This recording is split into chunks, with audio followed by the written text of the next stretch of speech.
Hello, everyone. Welcome back to the Hot Corner. Jersey Joe Archino here with Kevin Walsh.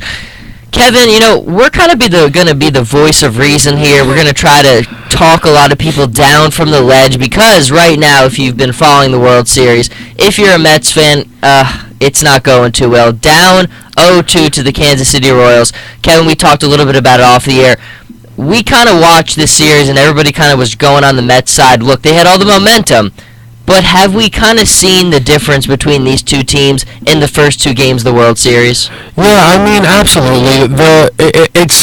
It's not the Mets' fault. They're just up against a much better baseball team. Watching the Royals all season long, through my eyes, they were the best team in baseball. And not discrediting the Mets, but I really feel that they've overachieved in getting to the World Series. They've done it behind a phenomenal young pitching staff and just very timely hitting. Players always seeming to get hot at the right spot. When one cools down, another one steps up. And that is what you need if you want to be obviously successful. And that formula has worked for them.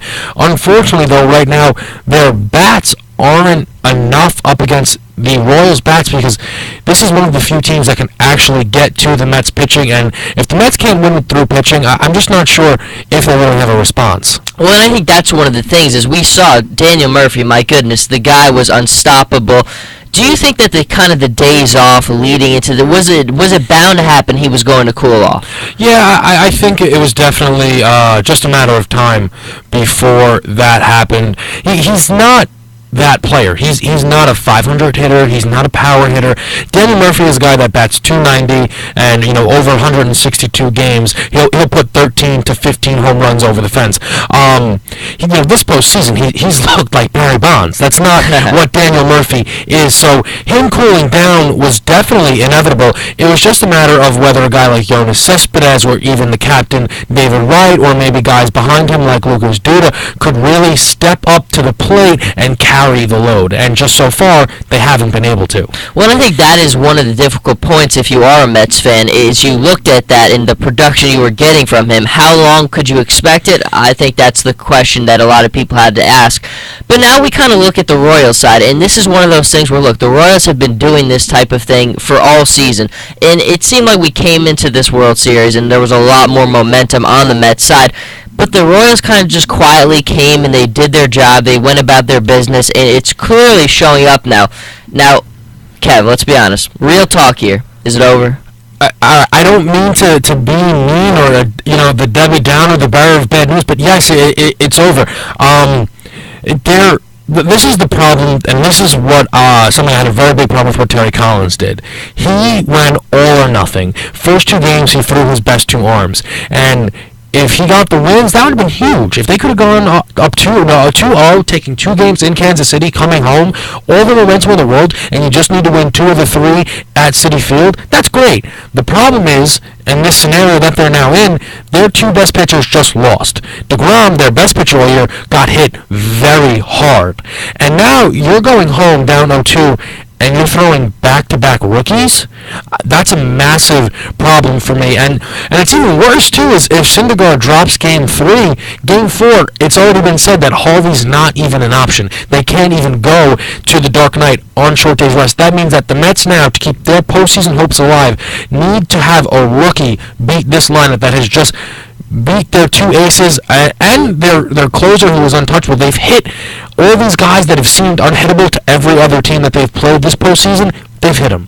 So, yes, it does feel over just because the Mets' strategy was kind of all or nothing, and that's the position they put themselves in, and it's not all, it's unfortunately going to be nothing for them.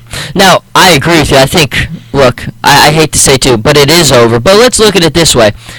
Does the Mets offense have a little bit more of life in it now that we're getting to the back end of the Royals rotation?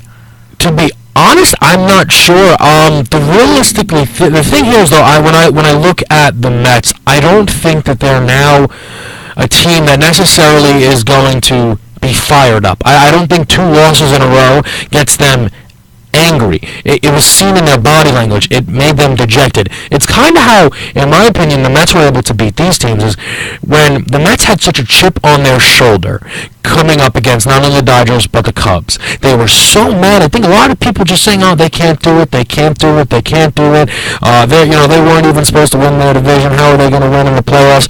And whenever they would get the lead, the other teams look so dejected. Oh man, this team's got our number again, and that's how they would win. But we saw it last night. Jacob deGrom gives up the lead, and just head drops to his hands, and he almost says, it looks through body language, I lost, game's over.